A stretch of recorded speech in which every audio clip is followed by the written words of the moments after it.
USCJ, it's your boy Jakeem. Really appreciate what you're doing for USC culture, man. Keep going.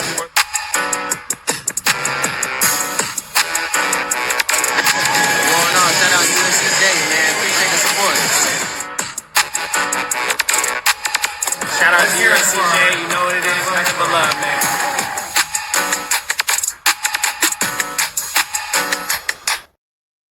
Trojan Philly, what's up, man? USCJ here. It's the top of the morning. I hope everybody is getting ready to get up, get out, and make some things happen this morning. Listen, happy Wednesday to everybody. Listen, we got a special show. We're getting ready to bring on a guest from the Big Ten. He covers Michigan State. He covers all the Big Ten, actually, but he is a Michigan State fan. And I heard him break down this USC football game versus Michigan State. And I want to hear his take on it. I wanted to bring him on.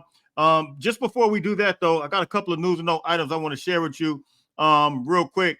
You guys, there were a lot of people that were, they were lost in the sauce when Peyton Houston, the Shreveport, Louisiana recruit that was initially crystal ball to USC, he committed to LSU. When he committed to LSU, you guys know we brought you the stories, and a lot of people connected the dots. He grew up with a guy like Booby Feaster, who's committed to USC out of DeSoto, Texas. Even though he's in DeSoto, Texas, ended up moving from Louisiana to Texas, but he grew up with Peyton Houston, they childhood friends. And so ultimately, a lot of people were trying to connect the dots and kind of think that, look, maybe Booby Feaster is going to flip his commitment from USC to LSU now that Peyton Houston is committed to LSU. Well, lo and behold, I want to show you guys this. It was put on Twitter yesterday. USC got some great news as it relates to Booby Feaster. And here it is right here. Booby Feaster put this up on his social media page, and he says this. He says, I'm proud of my brother. He's talking about Peyton Houston. He says, at Peyton Houston, congratulations, my guy. He said, but just know everyone's path is not the same. Mine still leads to the Coliseum. Fight on, and he's basically saying at Coach Simmons. So listen, that is some great news. A lot of people, they were lost in the sauce, man. Booby Feaster is a big-time receiver. A lot of people, he's explosive.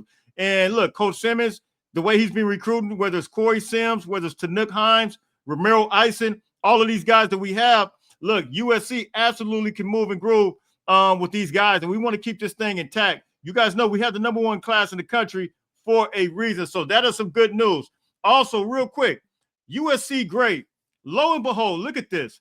USC great, former linebacker, Sua Cravens. Yesterday, man, he put this up. He's part of the Big Ten Network now. And lo and behold, a lot of people, they say that USCJ is a super homer. Yes, I love my team. I absolutely love USC. You guys know that.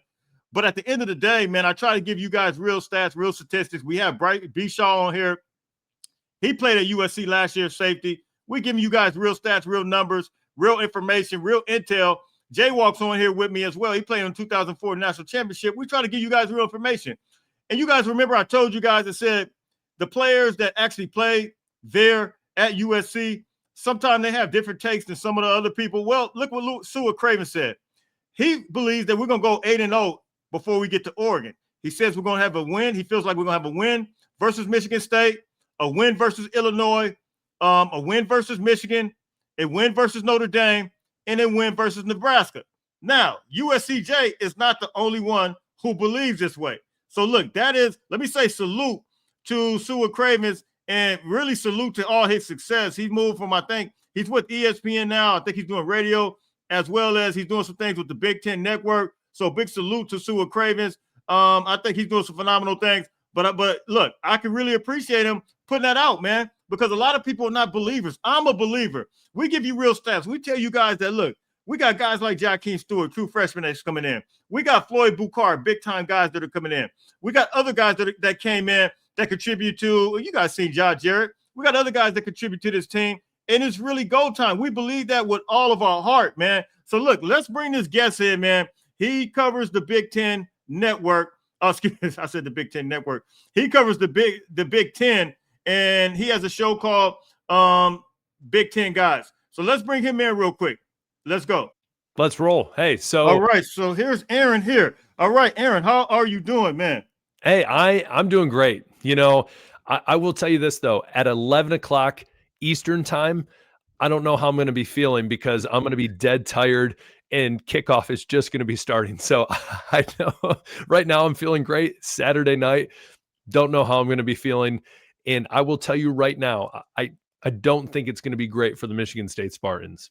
Absolutely. Well, I'm not going to say absolutely, but look, real quick, this is where you guys can find Aaron. He does a phenomenal job, man. He covers the whole Big Ten.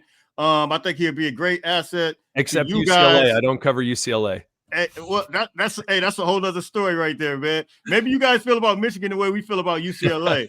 But make sure you guys go like and subscribe. This is Aaron from the Big Ten guys. He's doing a phenomenal job, had an incredible take.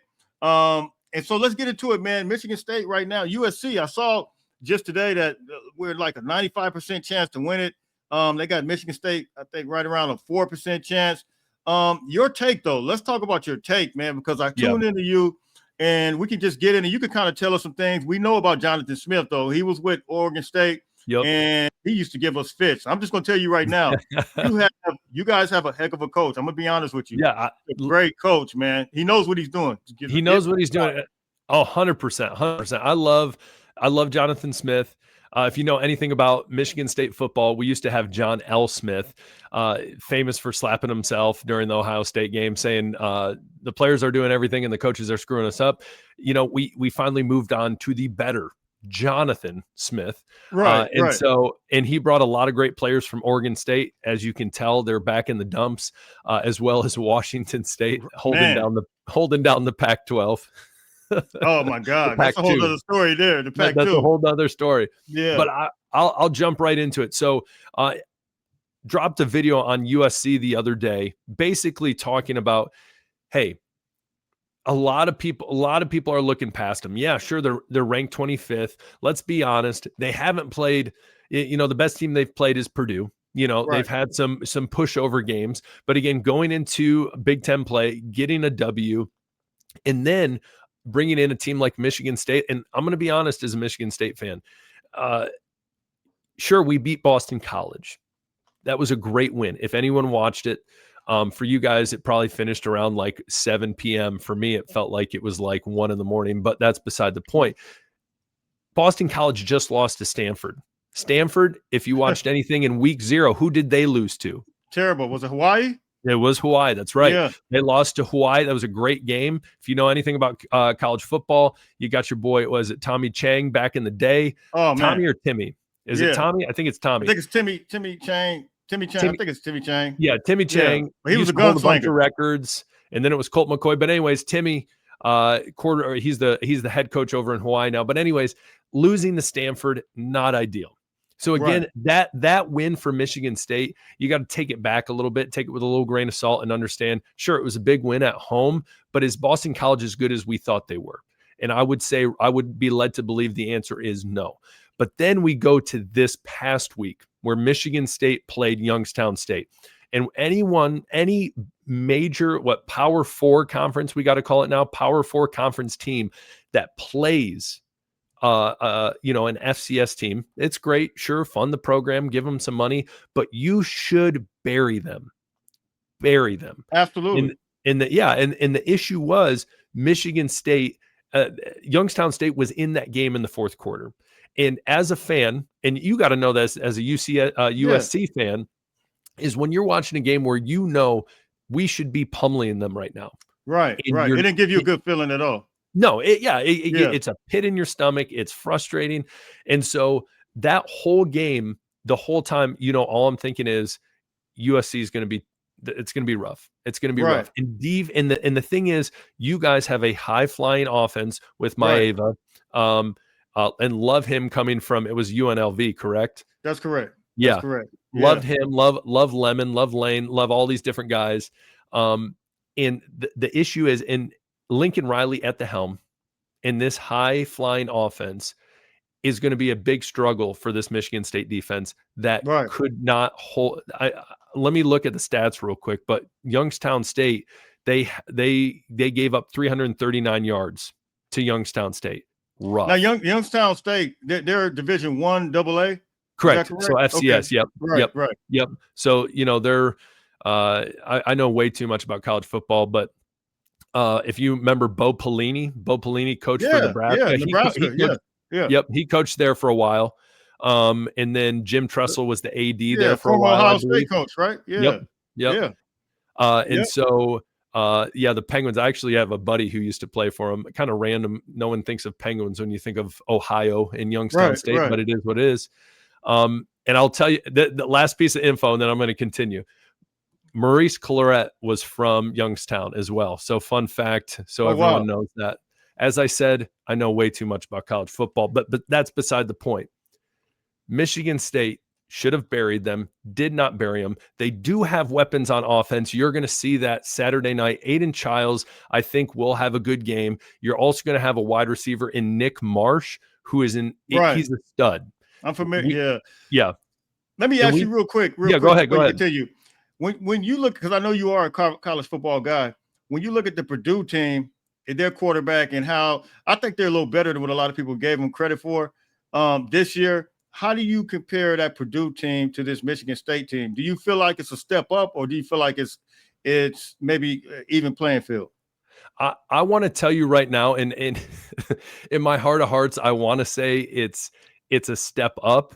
And we got to understand. I know USC is new to the Big Ten, second year of the Big Ten. But Purdue historically, they every once in a while they sneak in a pretty solid season. Right.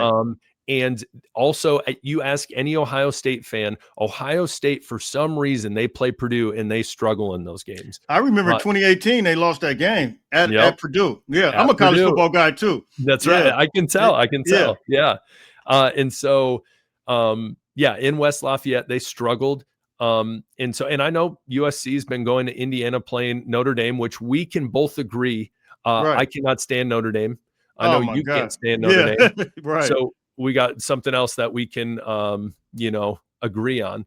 But it's hard to say right now. I think Purdue, you look at their schedule, they played Ball State, they whooped on them. And then Southern Illinois, so the Salukis, another D1 AA team. AA, they should have buried. I know that team is they're all right for their division.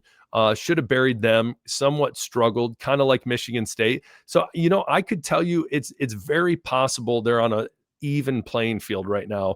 I would possibly give Michigan State the edge, and this might be a little bias in me, but I would tell you offensively, Michigan State has a lot more weapons than Purdue has. So, but it's also very possible that Michigan State has a worse defense than Purdue has. Well, I heard you guys have some injuries too, right? Yeah. So, there's injuries, but I mean, at the end of the day, we still have, Jordan Hall still out there. You have Matthews, you have Van Sumeren, who's a solid lineman. But the issue is our defense just has not been the same at Michigan State since Pat Narduzzi left for Pitt. That's what it comes down to. Wow. And then Mel Tucker came in and kind of switched some things around.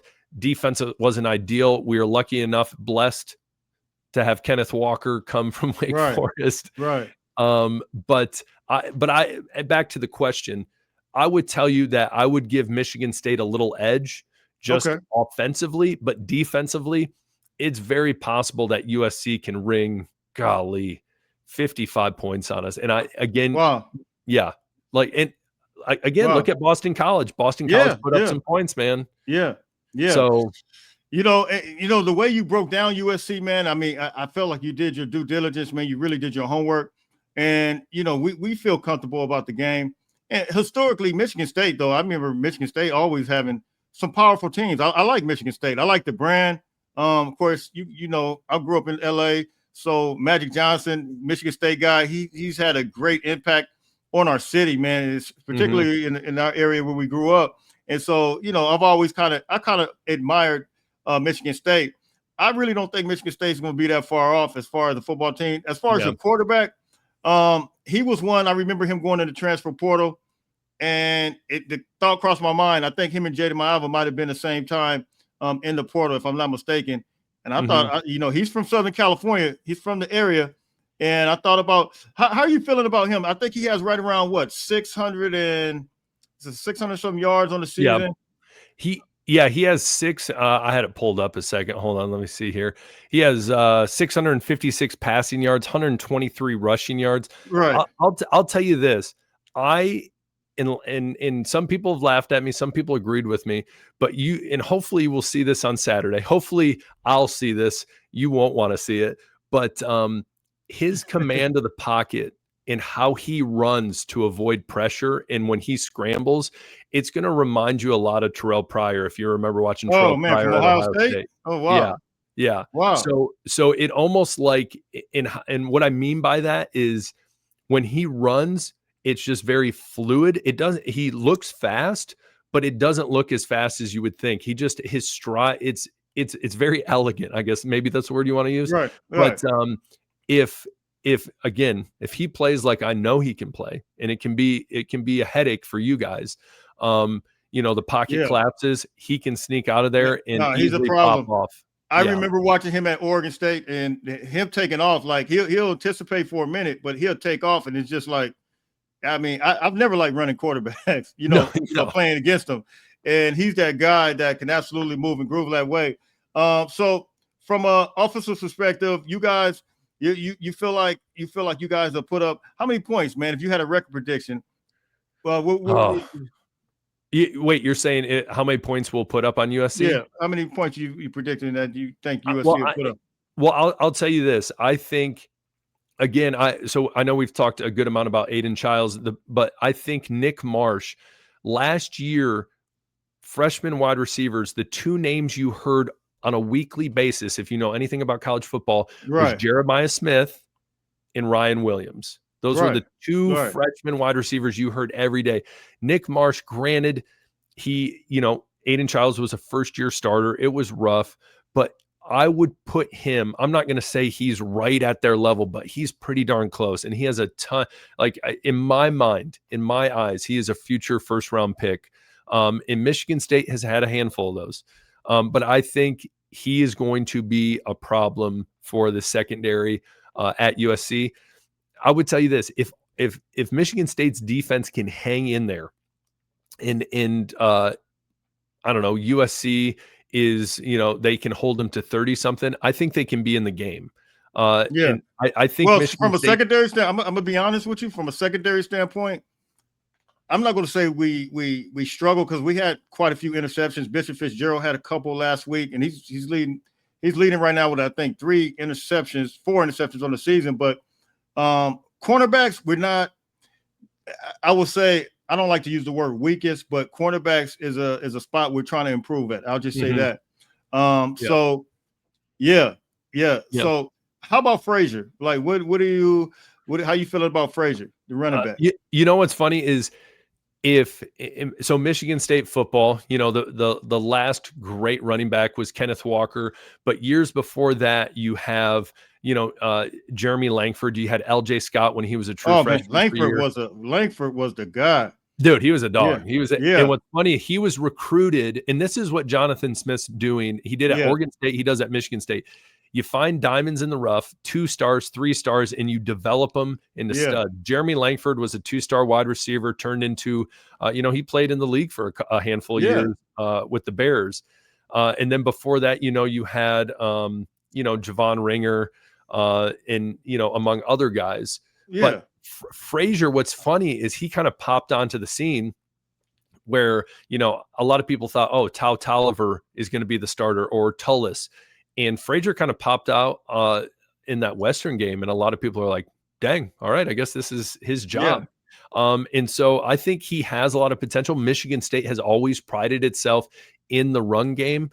And so, I think he still has a lot. He still has a lot to show when the 3 teams you've gone up against, the best being obviously Boston College, how great of a barometer is that? I think, USC is going to be head and shoulders above any of those teams in my mind. I think in most people's minds. So we'll see, but I think he has a potential to, pop off. And that's the thing is, if for any team, especially for Michigan State, if they can't get the run game going, and then it turns into, all right, we got to win it in the air. I think Aiden Childs can do that, but obviously that's always a struggle because then, Right. the game is played much differently than, what is accustomed to, Michigan State football. And Yeah. so, but I like Frazier. I like him a lot. But I'm loss of words. Who's your guys' running back is, Well, we have about 3 of them, but Wayman Jordan's going to be the starting running back. Jordan. There we go. Yep. That's what I'm thinking he's going to be number 2. Then you have Eli Sanders. He's going to be number 1. So we got like a 3-headed monster, man. And, Yeah. Brian 4-headed actually. Brian Jackson and then King Miller. So from a running perspective, yeah, we're pretty strong on that front. Yeah. Well, and USC is always USC is they've had a lot of good running backs. So yeah, absolutely. What's the other running back play for the Pittsburgh Steelers? His name is slipping my mind. Le'Veon Bell. Oh man, yeah, he came from Michigan State, man. That guy was a baller, I love Le'Veon. Man. He was a good guy. Yeah. He was a baller. So one more thing before you get out of here, man. I want to get a score prediction, and then if you can, and then how do you think the time difference is going to affect you guys? That's one of the things that we've kind of experienced in the Big Ten, man, since we've been here. They got us going against Illinois at 9 o'clock in the morning, which is, West Coast time is 12 noon Eastern, the Big Ten, the big noon kickoff. It's 11 at night for you guys, right? Are you East Coast or Central? Yeah, it's what do I want to call it? Original Big Ten country. Yeah, it's going to be 11 p.m. kickoff, so it's going to be crazy. That's crazy, man. So the game's probably not going to be done till 2:30 in the morning. And what's funny is that video I did on USC. There was people commenting on it that are from LA that are like, yeah, this is ridiculous. This is, I mean, I don't understand the concept, like how you guys view it, like, what's relative to you. You don't like it. I mean, it doesn't benefit the athlete at all. I don't think. No. Yeah, for sure. Yeah. But so it's kind of trippy. I'm going to be honest with you. I'm going to hang as long as I can. It's crazy. And we'll see what happens. But here, this is what I want to do. I got my score prediction right here for you. But before I do, I want to drop one other USC name for you and see if you remember it. But when I was back in high school, there was a big time athlete in my area. So I grew up in Michigan, still live in Michigan. His name was Ronald Johnson.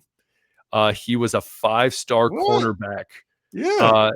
And so he was from Muskegon, Michigan. And I will never forget, that was probably the first time Pete Carroll ever came to West Michigan, is my guess. He didn't go to my high school. He went to my rival high school. But I actually did PT with him. I messed up my back. He tore his ACL, unfortunately, for the first time. I think he did it again at USC.